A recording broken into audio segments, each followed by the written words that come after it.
Right now, one industry is quietly eating almost 5% of all the electricity in the United States. And within 5 years, that share of the country's power is projected to nearly double, according to Goldman Sachs' own forecast. Here's the part that should actually worry you. Goldman Sachs isn't talking about a slow climb. They're forecasting a 160% jump in demand by 2030, enough that data centers alone would eat up 8% of the entire country's power supply.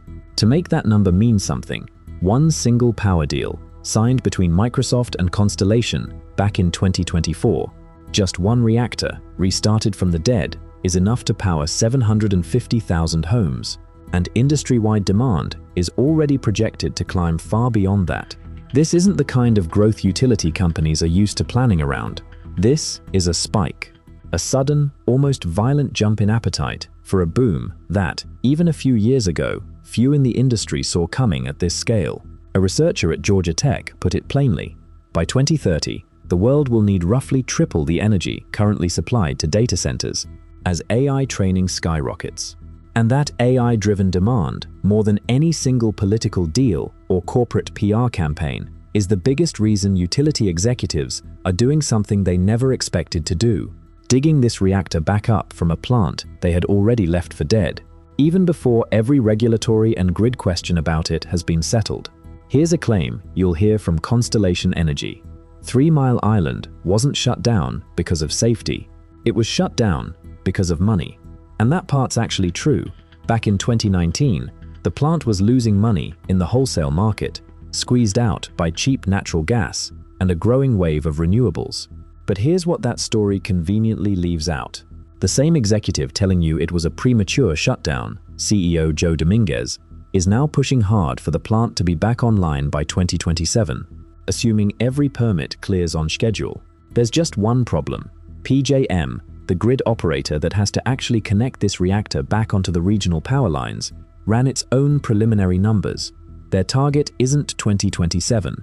It's looking more like 2031, and only if major upgrades happen first. That's not a rounding error. That's a 4-year gap between what Constellation is promising and what the grid operator thinks is realistic. So how did Dominguez respond to that gap? On an earnings call earlier this year, he said, and I'm quoting directly, "It'll come on sooner. Nobody," he said, "should assume the plant won't start ahead of schedule." That doesn't sound like an engineer talking about wiring and turbines. That sounds like someone negotiating. And here's the proof. Around the same time, Constellation petitioned federal regulators to transfer grid capacity rights from a completely different power plant, Eddystone, over to Crane, just to clear room for an earlier start. PJM's own market monitor looked at that request and rejected the logic outright, saying Constellation was simply asking regulators to erase a problem Constellation created for itself. So what you're actually looking at here is a real restart plan.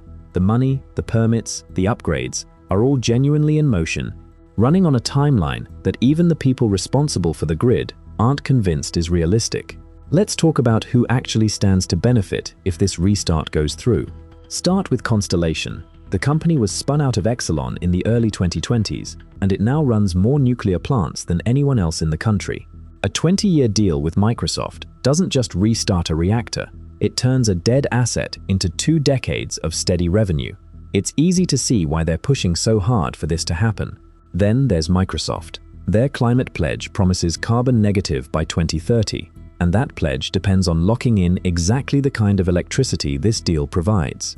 So when their VP of Energy, Bobby Hollis, calls this a significant supply of net new, reliable, carbon-free electricity, that's a company securing the specific kind of power its own climate targets require. Government is in on it too. Pennsylvania's governor, Josh Shapiro, has thrown his weight behind the project again and again, facilitating permits, lobbying federal agencies, and publicly touting a study that claims it'll create 3,400 jobs and drive $16 billion into the state economy.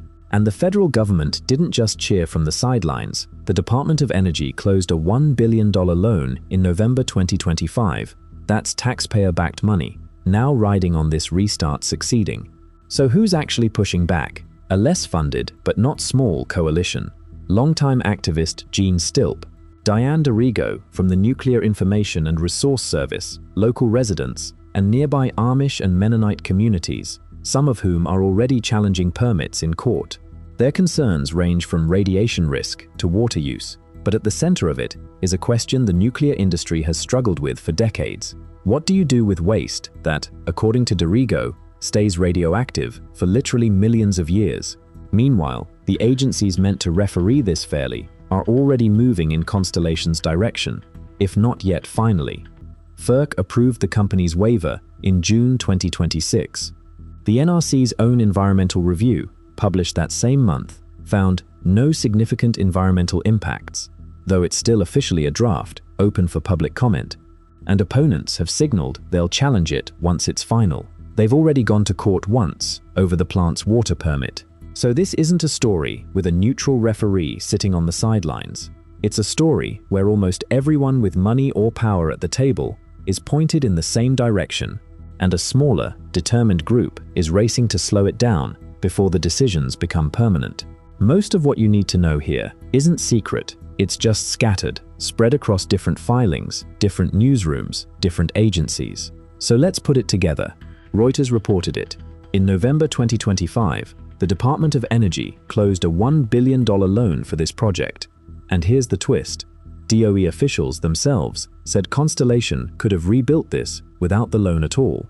Officially, it just made the financing cheaper, though some of the same financial data suggests the subsidy mattered more to the project's viability than officials let on. The Guardian connected the next piece, Goldman Sachs' own forecast of a 160% jump in AI power demand by 2030. In other words, this isn't just one company's decision. It's Microsoft, Meta, and Amazon, all racing for the same limited resource, each locking in their own decades-long nuclear power deals. Then there's Inside Climate News, reporting from the Pennsylvania Capitol in March 2025, where an activist and a pro-nuclear engineer, on the record, flatly disagreed with each other. Activist Gene Stilp wants the plant permanently shut. Nuclear engineer James Walker said something that actually stuck with me. Quote, "A nuclear reactor and a nuclear weapon are chalk and cheese. We've been brainwashed to equate them." In other words, for almost half a century, the fear's been aimed at the wrong target. And finally, the actual regulator. The NRC published its own draft assessment in June 2026. Their conclusion, in their own words, no significant environmental impacts. Constellation has folded that into a growing list of regulatory wins, alongside the FERC waiver that it says keeps its 2027 target alive. Opponents, meanwhile, are preparing their final public comments and have already signaled they'll challenge any final NRC license in court, the same way they've already challenged the plant's water permit. Put those four pieces side by side, and here's what you actually get. Not an answer, but a paper trail. Most of the claims made by either side in this story, flattering or damning, are now sitting in public record somewhere, just waiting for someone to hold them accountable. Here's what none of this actually settles. Whether reviving a 50-year-old reactor is smart energy policy, or just a very expensive way of postponing a harder decision, here's what we can say with more confidence. 3 Mile Island got a second life, largely because AI demand suddenly made an old, unwanted reactor commercially attractive again. Though it took a DOE loan, state and federal political backing, and a stack of regulatory approvals to actually make it happen.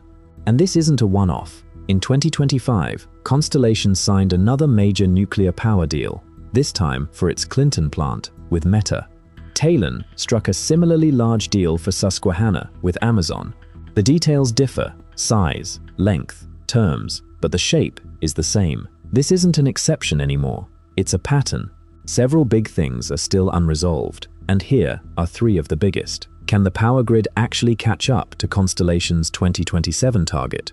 Will the NRC's draft environmental assessment survive the legal challenges opponents have already promised, the same way they've already gone after the plant's water permit?